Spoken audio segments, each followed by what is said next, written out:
Good morning. How are you today? Miss harap masih dalam keadaan sehat dan masih semangat untuk mengikuti mata pelajaran pada hari ini.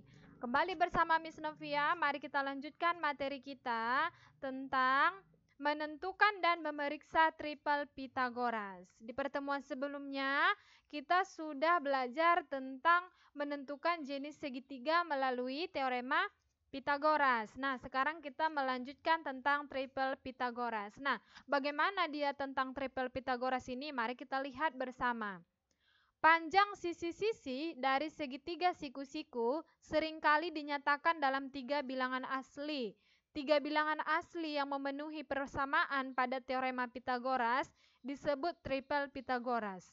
Oke, bilangan asli itu adalah semua bilangan. Oke.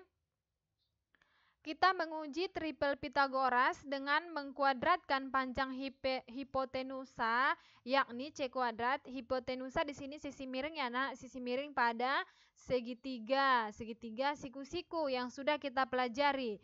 Jika kita mau mencari sisi miringnya, seringkali dimisalkan dengan C atau C kuadrat. Disebut juga panjang hipotenusa ya. Kemudian menghitung A kuadrat tambah B kuadrat. Jika kedua penghitungan tersebut memiliki nilai sama, maka ketiga bilangan tersebut adalah triple Pythagoras.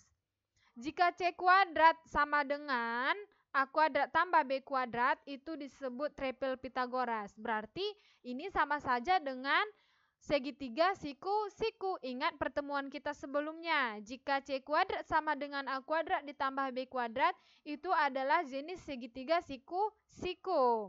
Ya, jika lebih besar bagaimana? Yuk, jika C kuadratnya lebih besar itu pertemuan sebelumnya sudah kita bahas, yaitu segitiga lancip. Yang lebih kecil segitiga tumpul ya. Mari kita langsung ke example nomor 1 untuk lebih memahami.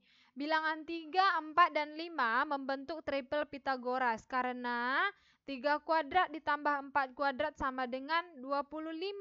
Dan 5 kuadrat itu sama dengan 25. Paham ya? Dari definisi tadi, di sini C kuadratnya dimisalkan sebagai 5.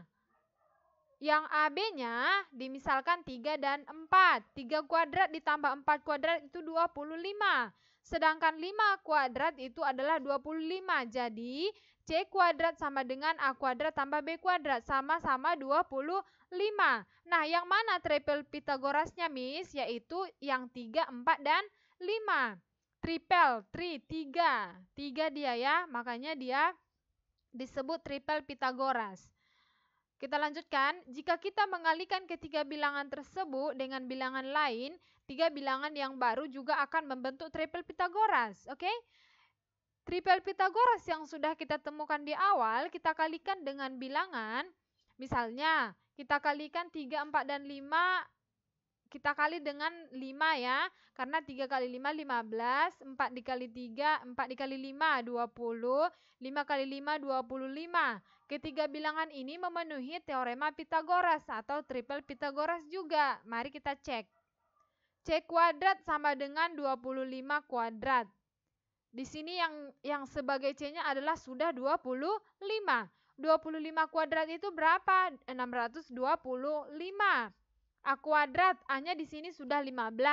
B-nya 20. Kita kuadratkan dan kita jumlahkan hasilnya 625. Sehingga C kuadrat sama dengan A kuadrat ditambah B kuadrat sama-sama 625. Oke? Bisa dipahami ya? Nah, selain dengan cara yang pertama tadi, jika kita menggunakan cara aljabar juga bisa. Kita lihat di sini, dengan menggunakan aljabar, kita menentukan himpunan bilangan yang merupakan triple Pythagoras. Di sini sudah Miss buat gambar segitiga siku-siku. Ini sebagai A, ini sebagai C, B ya, ini sebagai C, sisi hipotenusanya, sisi miring. Dengan syarat, sisi hipotenusanya adalah P kuadrat ditambah Q kuadrat. B-nya 2PQ, sedangkan A-nya P kuadrat dikurang Q kuadrat. Oke?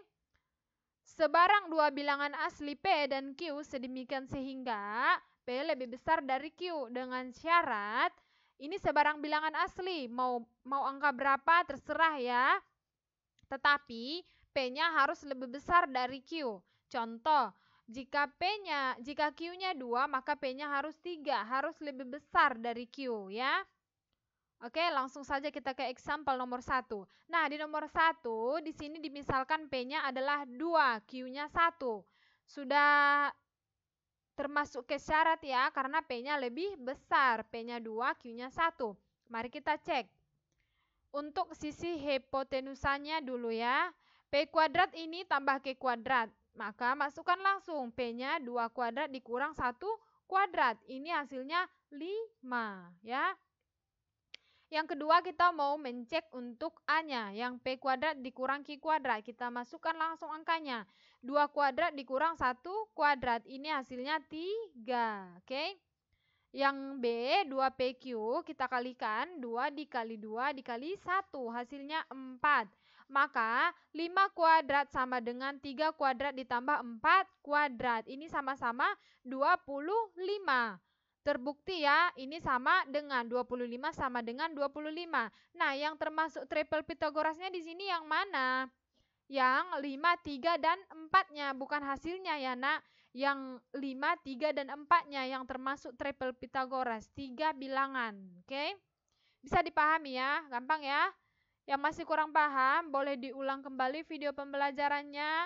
Silahkan kamu salin materi ini di buku catatan supaya lebih paham ya. Dan supaya lebih paham lagi, silakan kamu berlatih. Tentukan 3 bilangan yang membentuk triple Pitagoras.